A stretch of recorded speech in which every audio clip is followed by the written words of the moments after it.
Anong gusto mo sa napkin mo? Basa o tuyo? Tingnan mo to. These are the two leading brands, the brand M and the brand W. Here in the middle is the Long Reach Super Clean High Technology Napkin. Now, I'm using warm water with food color. Yan. So, ang babae po kasi, nagre-release ng 30 to 80 ml each cycle. So, right now, I'm putting 50 ml each of the pads to test their absorbency. 50 ml po kasi, ito po yung pinakamalakas na pwedeng i-release ng babae sa isang upuan lang. Yan. Alright. Now, kung mapapansin nyo, meron kayong makikitang kulay green na nasa gitna ng Super Clean. This is what we call the negative ion strip that kills 99.9% of bacteria. To test it, pag nagamit nyo, walang amoy. Alright? So, to test the absorbency, you'll put it here, put it here, and put it here.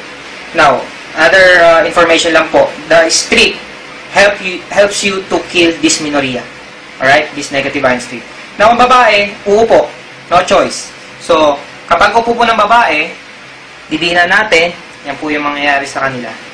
Right? So, dito rin, umupo ang babae. Yan, kung mapapansin nyo, talagang sobrang grabe yung release ng tubig. So, kung mapapansin nyo po, super clean, tuyong-tuyo. Actually, kahit nga po, paluin natin yan, talagang tuyong-tuyo. Alright?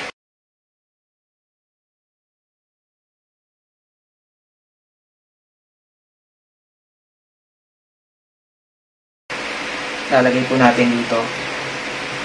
Ilagyan ko na po siya ng 50 ml. Ayan.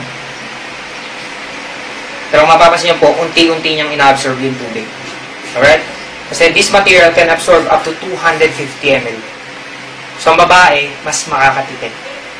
Less hassle sa pagpalit, walang dysmenorrhea, walang cervical problems. Imagine, tuyong-tuyo, walang amoy. Alright? Kung lalaki ka, we can do business here. Kasi tayong mga lalaki, connected din naman tayo sa babae. May nanay ka, may anak kang babae, meron kang girlfriend, meron kang asawa, meron kang tita, meron kang kaibigang babae. Alright? So, for questions, you please don't forget to like the page, message me, and we can talk about it. And for an actual demonstration, we can set an appointment. Alright? I'm not selling napkins. I'm selling comfort, confidence, and care. Thank you for watching. God bless you.